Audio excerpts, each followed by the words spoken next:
Justice pour tous, c'est notre émission, c'est l'émission de l'ASBL Pro Justicia.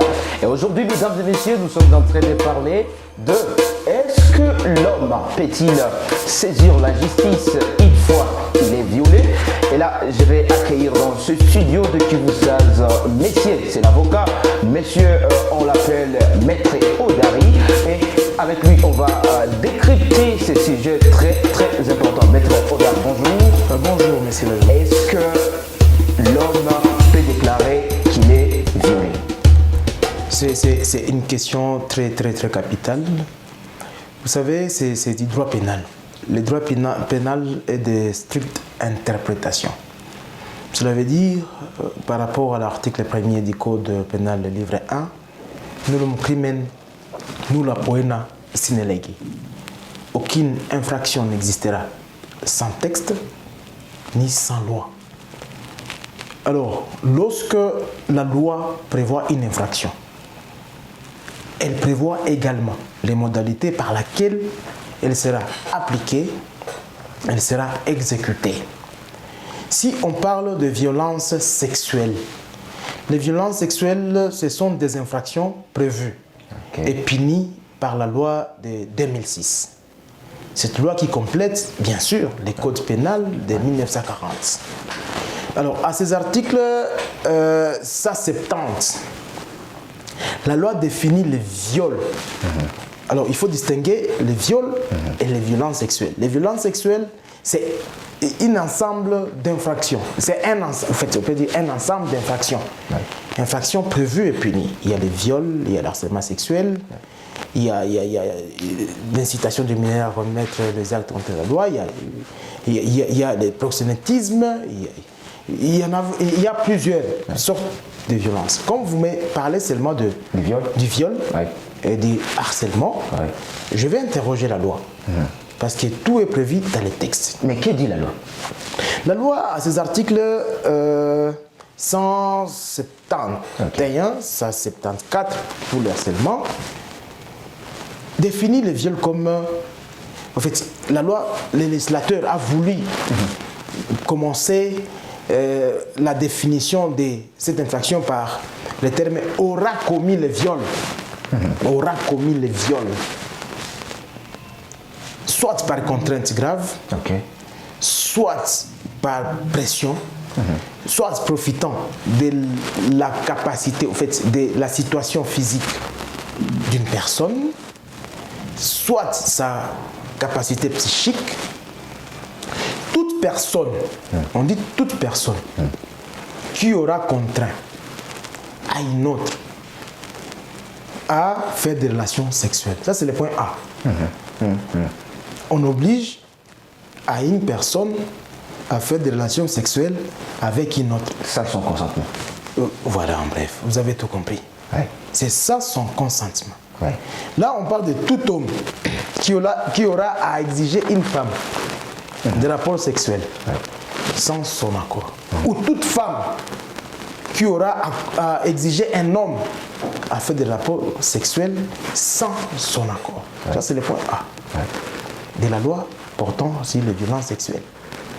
Le deuxième point, on parlera que toute personne, tout homme qui aura exigé à une femme à lui introduire son organe dans l'anus, je ne sais pas, dans le vagin, ou tout autre orifice. Quand on dit orifice, on parle de tout. Tout ce qui est trop. Ou toute femme qui aura exigé un homme à lui introduire dans un orifice ou dans ses organes, soit l'organe sexuel, soit tout un autre objet. Ne vous en faites pas. Tout homme qui aura exigé ou toute femme qui aura exigé. Cela veut dire que la loi elle-même prévoit que l'exigence, la contrainte, le seul fait de m'imposer signifie que la loi elle-même prévoit la victime. Parce qu'en droit pénal, c'est la victime qui soit porte plainte et dénonce, et au cas absurde, qu'il y ait une flagrance. On t'attrape en train de le faire. Alors, quand on dit l'orifice, c'est tout trou, cela veut dire que même un homme a des orifices, même un homme peut être contraint, tout comme la femme peut être contrainte. Voilà en bref. Mais Maître Odari, c'est vrai que l'homme peut être contraint, et tout comme la femme aussi peut être contrainte, mais en tout cas, visiblement, on voit rarement les hommes déclarer les viols. Pourquoi?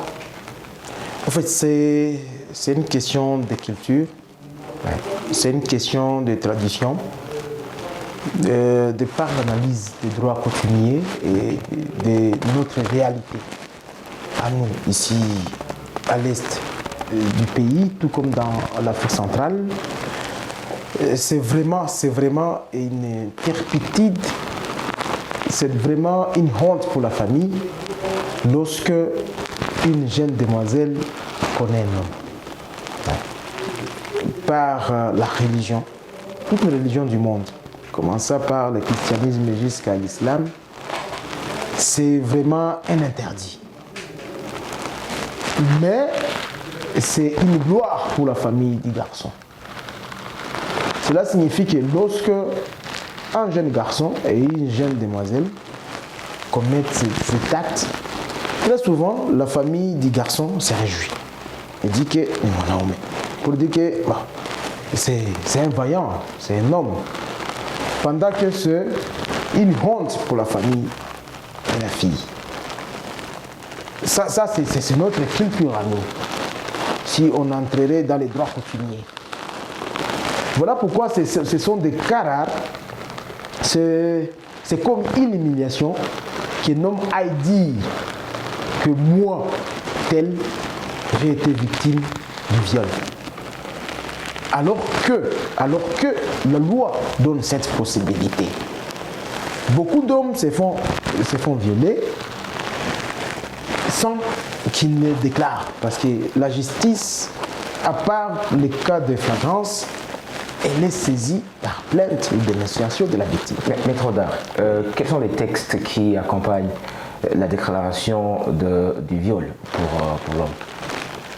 C'est la loi portant sur les violences sexuelles. Parce qu'on dit que tout homme, quand on dit tout homme, qui aura été contraint, ou toute femme qui aura contraint un homme, c'est la même loi qui punit le viol, que ce soit chez l'homme ou chez la femme.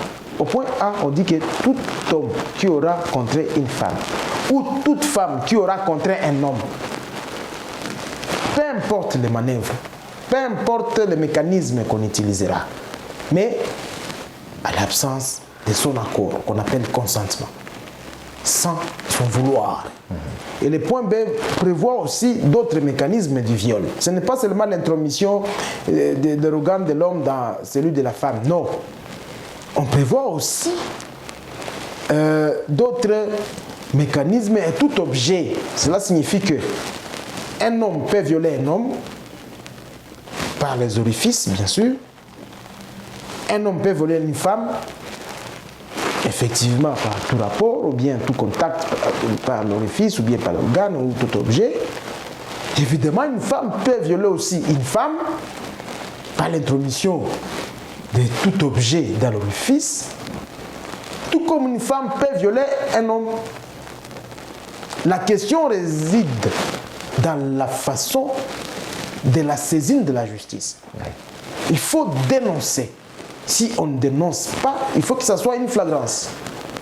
Bien que la loi a prévu d'autres cas de viol sur mineur. Là, il n'y a même pas question de revenir sur le consentement, parce que toute personne moins de 18 ans, dès qu'il y a des rapports pareils, c'est d'office, il y a vice de consentement. Il y a la présomption qu'un enfant ne peut jamais consentir quand on a moins de 18 ans.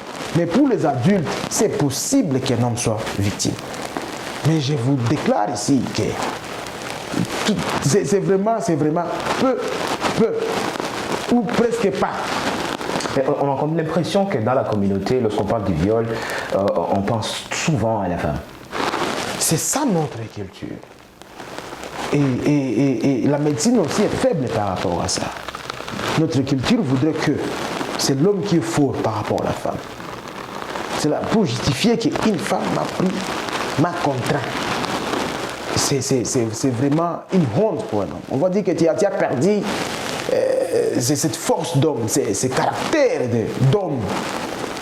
L'homme domine une femme, c'est ça alors. Ce sont des cas vraiment à encourager. Malheureusement, dans notre société, que ce soit les organisations de défense des droits de l'homme, parce qu'on dit homme avec H, sans tenir compte des sexes, toutes ces organisations se basent souvent sur la question de la femme. La femme, la femme, la femme. Tout le monde crie la femme, la femme, la femme. L'homme est violé en catimini, bien sûr, il ne dénonce pas. C'est ça le grand problème. Il a peur d'être humilié, il a peur de ne pas être un homme. Même notre justice, ce sont des cas. Moi, je suis un acteur de la justice. C'est curieux qu'un homme vienne me consulter et me dire, mais tu sais, on m'a pris. Bon. Et il vous est un jour arrivé qu'un homme vous... Je ne préfère pas des cas de viol parce que c'est un crime contre l'humanité, c'est une infraction grave. Lorsque la loi prévoit la peine de 20 ans, c'est le maximum en droit pénal, je ne préfère vraiment pas. Et je voudrais aussi que ça soit réciproque. Il y a des hommes qui se